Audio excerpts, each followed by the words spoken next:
This is the Sales Babble Podcast, episode 278, Pulling Profits Out of a Hat, an interview with Brad Sugars.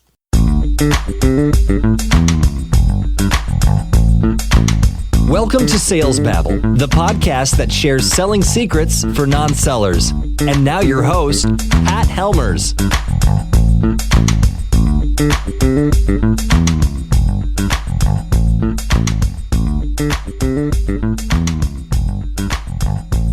Hello, Sales Babblers. This is Pat Helmers, and today we're going to meet Brad Sugars. He's our guest. He's a brand new author of a book called Pulling Profits Out of a Hat.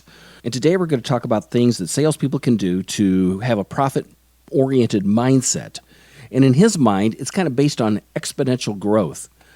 Brad's going to walk us through 5 different disciplines he believes companies must embrace in order to have this kind of exponential growth. Like things like having a mindset of we're not looking at 10 or 15% growth this year. We're looking at 100%, 150%, 1,500%. And that's something that I can identify with by working with startups, because that's what you're going to need in order to get momentum to keep a startup going. Before we move on to the interview, I'd just like to remind everybody, and those of you who are on the email list, you probably just saw an email that I sent last Thursday on this.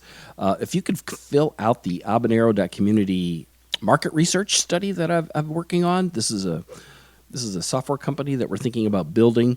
It will only take a couple minutes. The link is in the show notes. If you guys could help me that out, and a lot of people already have. I want to do a shout out to everybody who's already done that. But if you could help me out there, I would deeply appreciate it.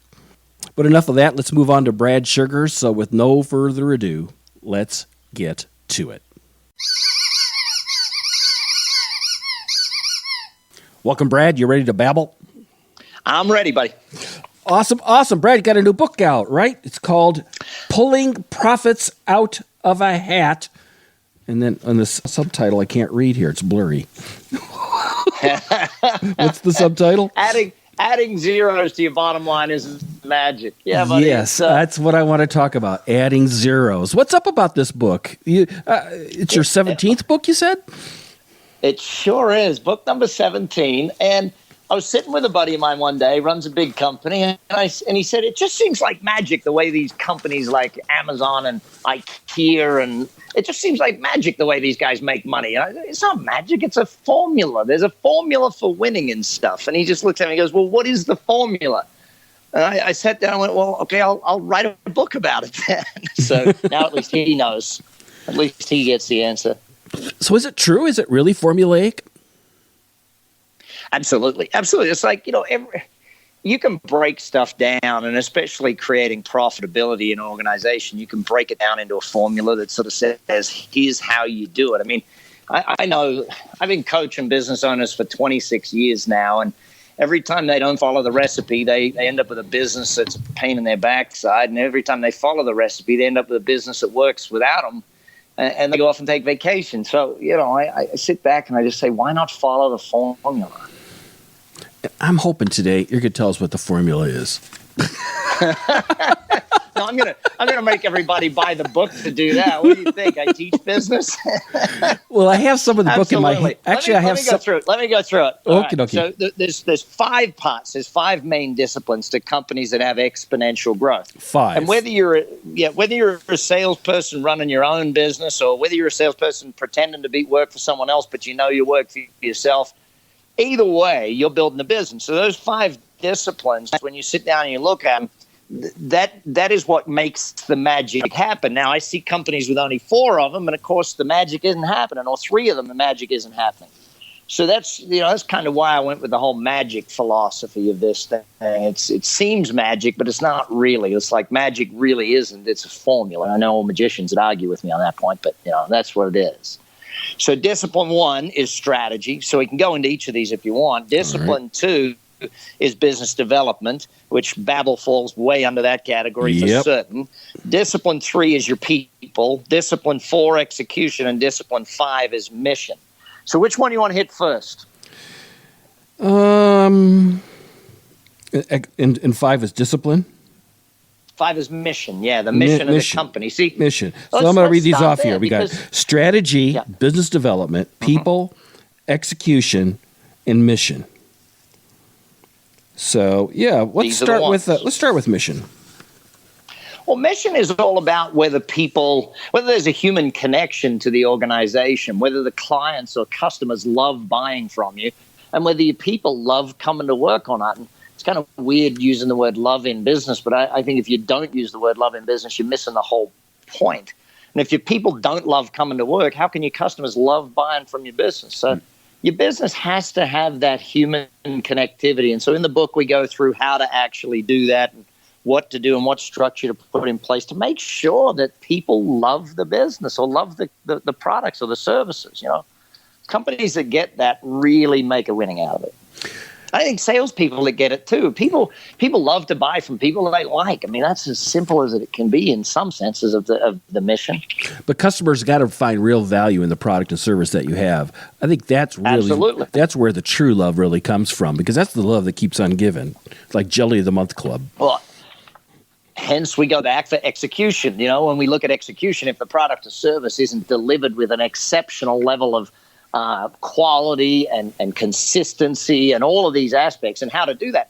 And that's pretty easy to do if you've got a business that isn't growing. If you're in a stagnant operation where there's no new customers, it's pretty easy to keep your consistency of delivery. But when you're in a growth business, or if you're a salesperson that's getting high numbers of growth, keeping the team behind you delivering at that level, that's where you have to actually build in really great systems and really great planning and really great structures for real strong execution. That's a really good point. And that is the responsibility of the sales professional. Well, a professional salesperson, absolutely. A non-professional, as we all know, will say, well, operations isn't doing their job. Well, shut up and go and help them then, Well, those people don't listen to this podcast. Well, only professional salespeople listen to this podcast. So, okay, what's next? Salespeople happen to. Well, we can go into people if you want. Let's leave business development to last, because then we can spend a lot of time on that with your team. So people is really about, the very simple fact, if you don't grow your people, they don't grow the business. You as the sales manager or you as the owner of the business or whatever level you're at, you can't grow it on your own. You got to grow your people so they grow your business. And it really looks into the fact of how you actually do that so that there's performance. Team building isn't about putting pink paint on something so everybody likes each other. It's about performance. So it's how you build the people, how you recruit them, hire them, train them, manage them, lead them, coach them, mentor them. All of that aspect is what we cover off in there, because I'm not sure about everyone listening here today, buddy, but my experience shows that companies that don't invest in their people don't get the growth of their company because the people aren't growing. And I think that's really important, that you can't treat your people like they're just some machine that you bought to improve productivity. Well, how you treat your people is how they treat your customer. So, do you want them to take care of your customer? You better take good care of them. And we see that, every day you get on a flight, you get on there and you realize how well the staff are taken care of, because it turns into exactly how well you're being taken care of on that flight. So we see it day in, day out. Yep. What's next? Well, let's go back to strategy, because strategy is really, when you look at any business out there, the strategy by which they actually offer their product or service to the marketplace is a massive factor in whether the business is going to succeed or not. I sit down and I look at, let's use a simple example, say the music business. You can be, your strategy in the music business you could be a drummer in a band and get paid a wage or a salary for each gig you do. You could be the guy with the bar that has all the bands come and play. You could be a manager of bands. You could be a production company, or you could be iTunes or Spotify, or you know what I mean? There's so many strategies to be in the music business, and you got to really pick the strategy for your business that's going to allow you that exponential growth, rather than, too many strategies for business today is the bigger it gets, the harder the main people that got to work. And that's not really a strategy for exponential growth in business. What would you recommend? What would be a good strategy for a growth business? Let's look at the four main components of strategy. Number one is leverage. And leverage, its mathematical formula is divide to multiply, or ever more with ever less.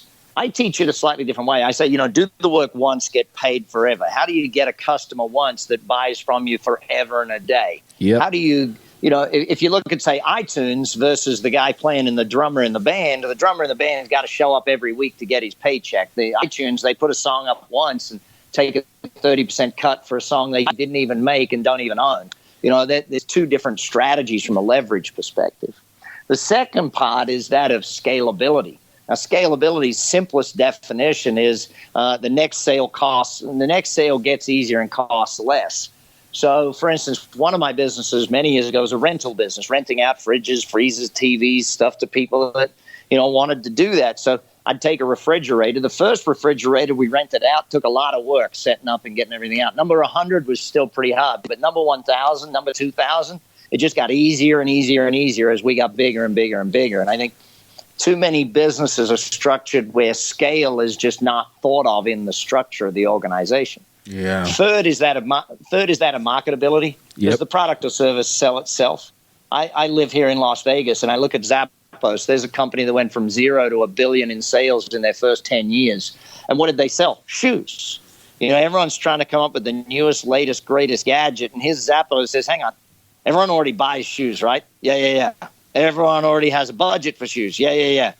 But they get annoyed when they have to go to a store and they don't have their size and they don't have the right color and they don't have. Why don't we just sell it to them online? Yeah, that's a great strategy. You know what I mean? It's like you don't have to have a product that is the most glamorous, but you have to have something that's easy to sell, that people already want to buy and already know they want to buy, sort of thing. And then fourth is that of opportunity size. And so, I see a lot of people go into business, like a young kid the other day, friend of a friend, and he says to me, you're a genius at business, right? I'm opening a coffee shop. Can you help me out? I said, sure. How many coffee shops in the area are you opening up? He said, I don't know. What do you mean you don't know? What do you mean? He says, well, I got this coffee. It's the best coffee I've ever had. Yeah, so's Starbucks, dude. How many shops are there? How many people drive by the location? How much money is spent on coffee in your area? All of these real basic fundamentals that, unfortunately, buddy, too many business people and even too many salespeople, they don't look at the size of the market and say, okay, what percentage of that market can I get? What percentage of the market am I going to go after? Do I have to have a bigger geographic area in order to be able to get to the goals that I want? So these are just some of the parts of the book. I mean, dang, it's 392 pages. The thing weighs almost 3 pounds. So it's probably the biggest book I ever wrote, because I said, if I'm going to do this, I'm going to cover every part of it, not just what to do, but how to do it and why you do it. Excellent. Well, we haven't covered execution, and we still haven't done business development yet. So let's do biz dev. Business development is your sales, marketing, and customer service, and that's really, this is what we're here about on Babel. This is the engine room of the business. This is where we actually make the money and make the money go round. So this is the fun part of what I love. When I buy a new company, every time I buy a company, it's always about improving that first and foremost, because I know if I can get the sales up, everything else will follow. Gets fixed. So picking it, very simply, if we look at the average business when it comes to business development, it's sometimes treated as the ugly stepchild. And I know no one on yours would ever do that. I know. No. We've all drank in a Kool-Aid here on Sales Babble.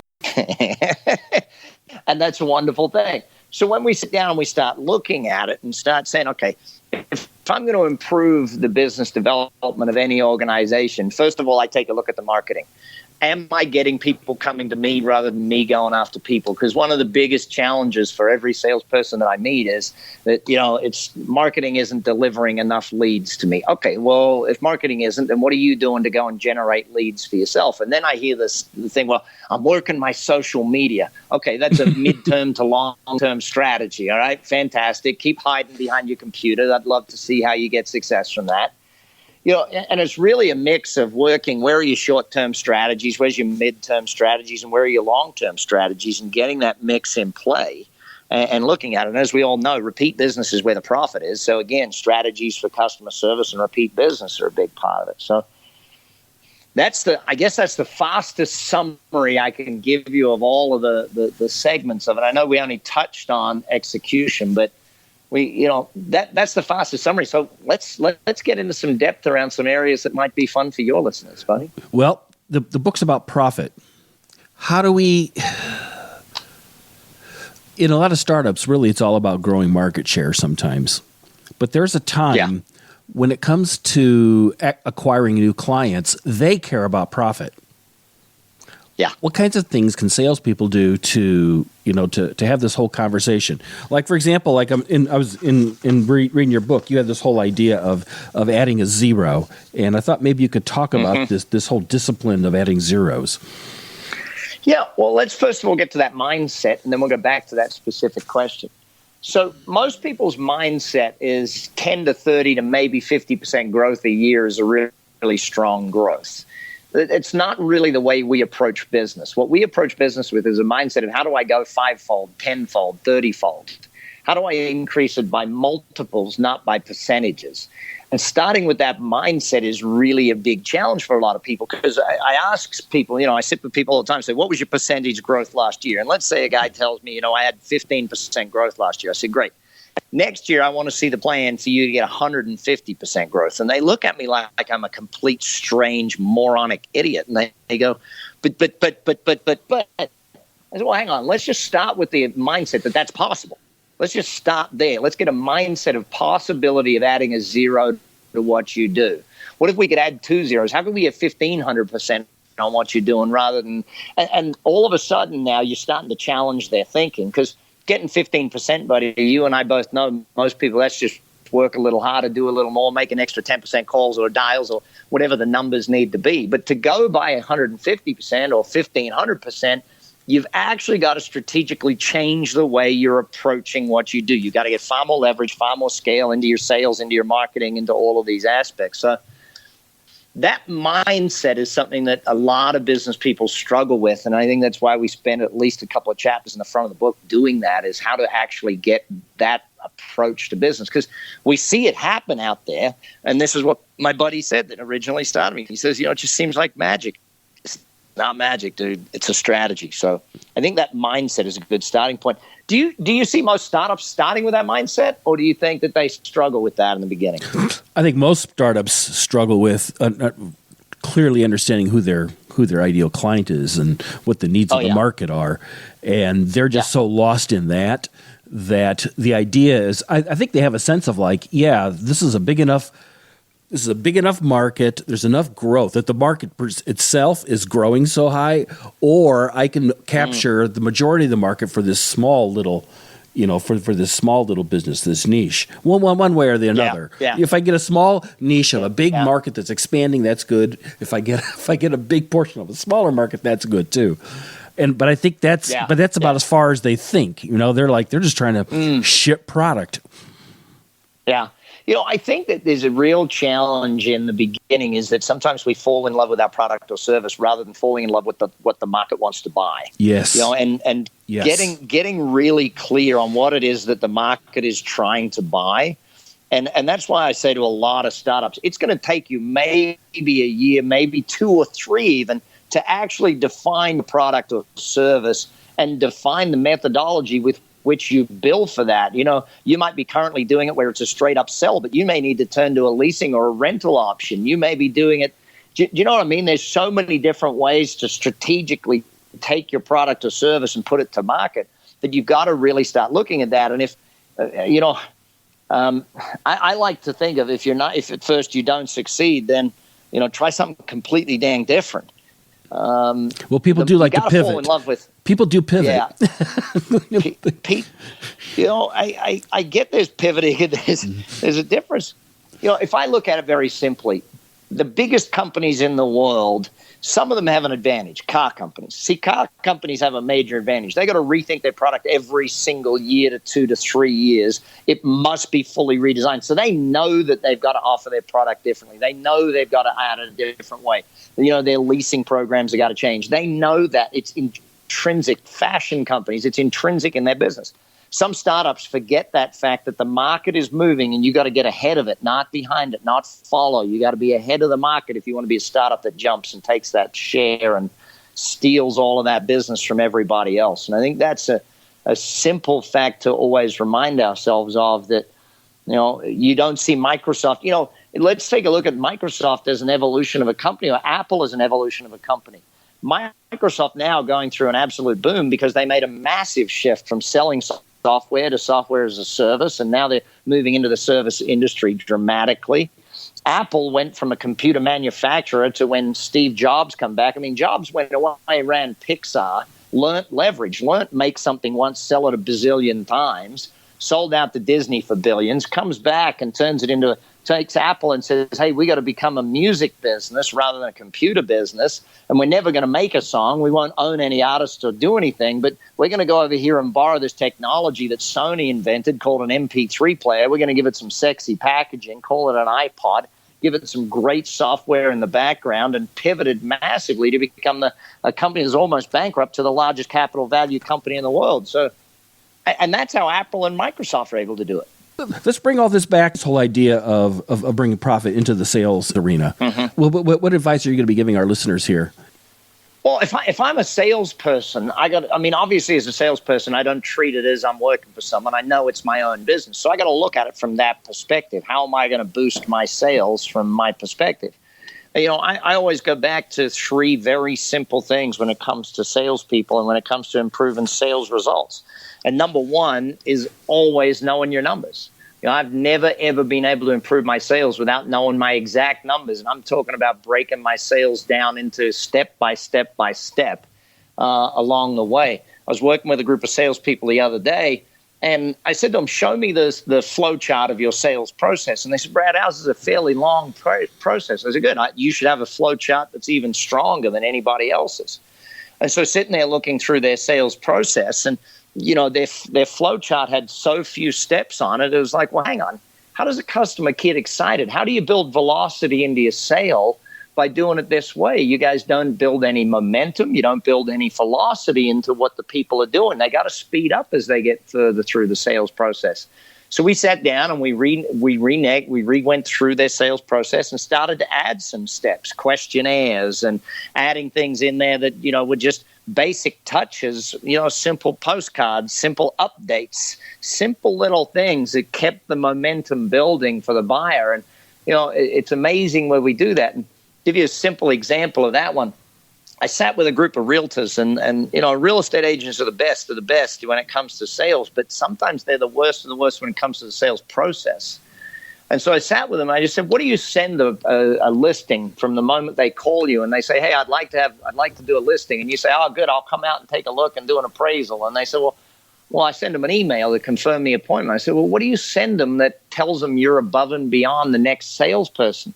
So we invented a nice box that had a whole bunch of stuff, a magazine about the company, a little chip, a business card chip thing that has testimonials, video testimonials about the salesperson and the company. All the stuff that was sent, and they now send it in a crosstown courier. So they have a young bicycle courier guy who takes it to the person within 4 hours. And boom, the moment they turn up, they're already winning the sale. So break your process down and know what it looks like, and then add value at each step of the process. Measure each step of the process. So that'll be my first thing for every salesperson. Second, got to learn communication. And I know that's what you teach them all the time, but communication is by far the biggest skill. And if someone can't understand behavioral profiling and, the DISC I love teaching DISC profiling to salespeople purely because I think that if you understand the profile of your buyer, then you've got a great buyer. You know how they're buying. And communication-wise, neurolinguistics, it's a simple process, but dang, understanding the language of the customer is of vital importance.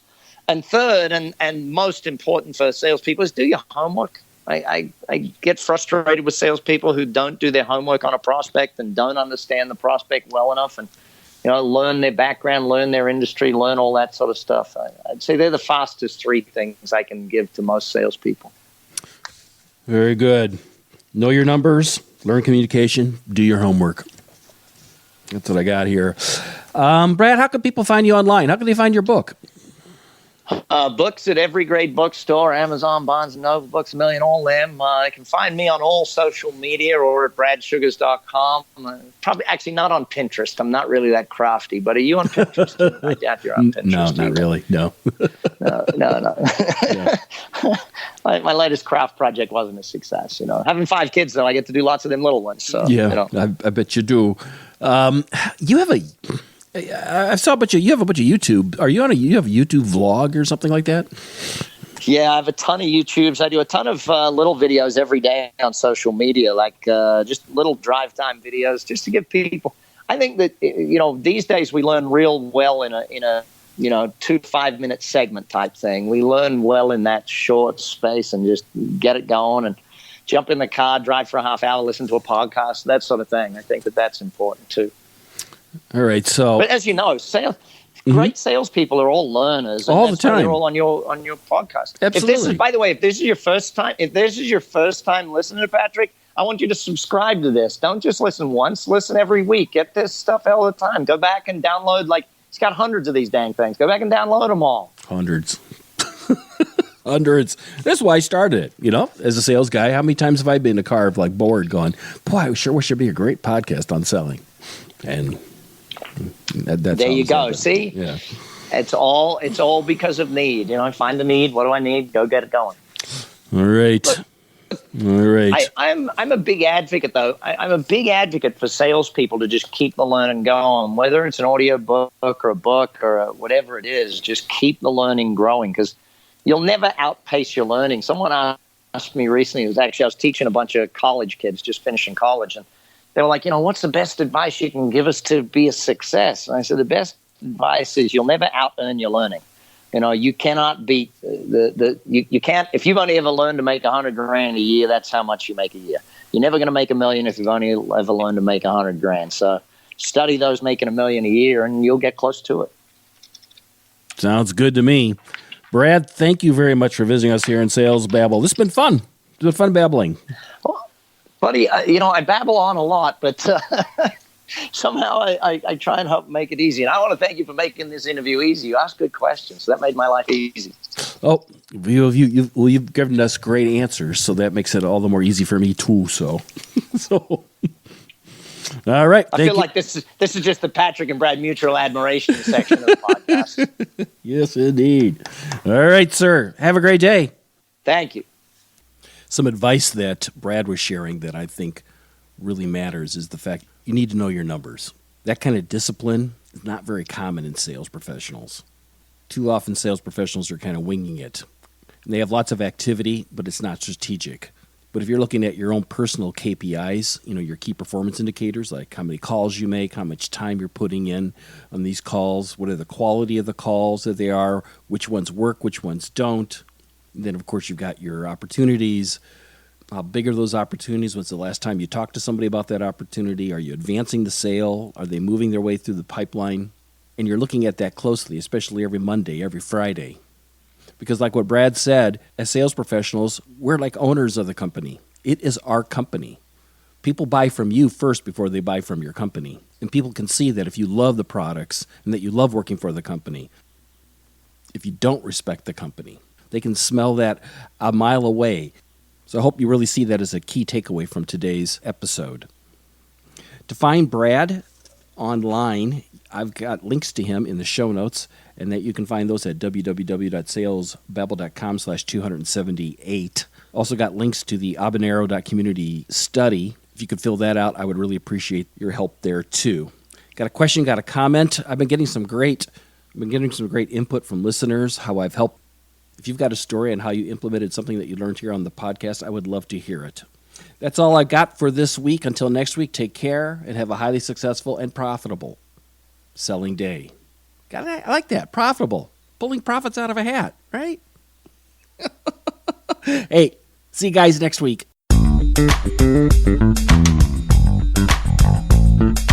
Thank you for listening to the Sales Babble podcast. Find us at www.salesbabble.com.